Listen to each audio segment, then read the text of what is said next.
ऐसा तो नहीं है कि आपके राज में आतंकवादी हमले न हुए हों? गुजरात में आतंकवादी आए, उनको समझ आ गया कि गुजरात जाने का क्या खमियाजा भुगतना पड़ा। 21 दिन के अंदर हर एक को खोल करके रख दिया, चमड़ी उधेड़ करके रख दी और उनके आकाओं को पकड़ के ले आए। हिंदुस्तान में केरल से लेकर के कश्मीर तक हर राज्यों से उनके जितने आका थे वो पकड़ लिए।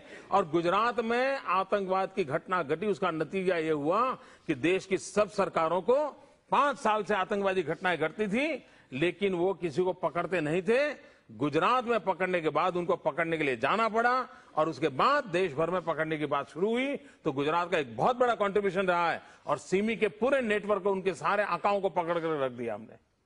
तो देश की बहुत बड़ी भलाई का काम किया गुजरात ने। आप कहते हैं अपने पब्लिक मीटिंग्स में अगर बीजेपी की सरकार सत्ता में आएगी तो अफजल गुरु को फांसी पे लटका दिया जाएगा।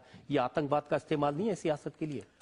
अफजल गुरु को फांसी नहीं देनी चाहिए क्या देश में इस चीजों की लोकतंत्र में डिबेट होनी चाहिए कि नहीं होनी चाहिए? क्या डिबेट होनी चाहिए?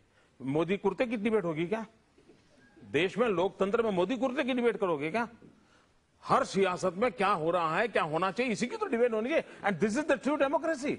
और चुनाव ये लोकतंत्र का सबसे बड़ा उत्सव होता है और उत्सव में बहस होनी चाहिए, इश्यूज की चर्चा होनी चाहिए और ये राष्ट्र नीति से जुड़े हुए हैं। अफजल गुरु को फांसी मिलना चाहिए। मैं यहाँ के जनता की अदालत को पूछना चाहता हूँ, अफजल गुरु को फांसी मिलनी चाहिए? एक आदमी मिलेगा जो कहेगा अफजल गुरु को फांसी ना मिले? और कोई मुझे बताएं, हमारे जनरल वैद की हत्या हुई थी, एक पंजाब के एक लड़के ने उनकी हत्या की थी, उसको फांसी हुई। फांसी होने के बाद उसने भी दया की अर्जी की थी, लेकिन भारत सरकार की कैबिनेट ने 15 मिनट में निर्णय किया उसको फांसी पर लटका देना चाहिए और उसको तुरंत डेट तय करके फांसी पर लटका दिया गया।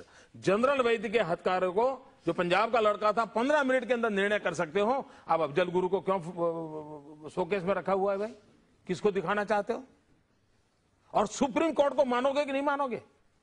देश में जवाब उन लोगों ने देना चाहिए जो इस प्रकार की हरकतें करते हैं। उनकी जवाब हमसे मत मांगो जो ये कहते हैं कि गुनहगार को फांसी मिले। हम तो न्याय के पक्ष में बोल रहे हैं। लेकिन क्या ऐसे इश्यूज को आप चुनाव में इस्तेमाल करेंगे वोट लेने के लिए? लोगों को ये इस्तेमाल नहीं है, ये इस्तेमाल शब्द ठीक नहीं है। लोकतंत्र में लोक शिक्षा ये हर एक राजनीतिक दल का कर्तव्य है कि जिसने जनता को शिक्षित करना चाहिए, मीडिया के माध्यम से शिक्षित करना चाहिए, जहां मौका मिले वहां कहना चाहिए। और देश में आतंकवाद के खिलाफ बोलते हैं तो आतंकवाद का कानून के समझ में आएगा, आतंकवादियों को सजा के समझ में आएगा, आतंकवादियों को किस प्रकार से ट्रीटमेंट करनी चाहिए उसका आएगा। ये सारे राष्ट्रनीति के विषय हैं और उसकी बहस होनी चाहिए। 26/11 की घटना के समय आप इंचार्ज होते तो क्या कर सकते थे? पहली बात है, जो मैंने गुजरात में किया वो करके दिखाता। मुझे देर नहीं लगती, मुझे देर नहीं लगती।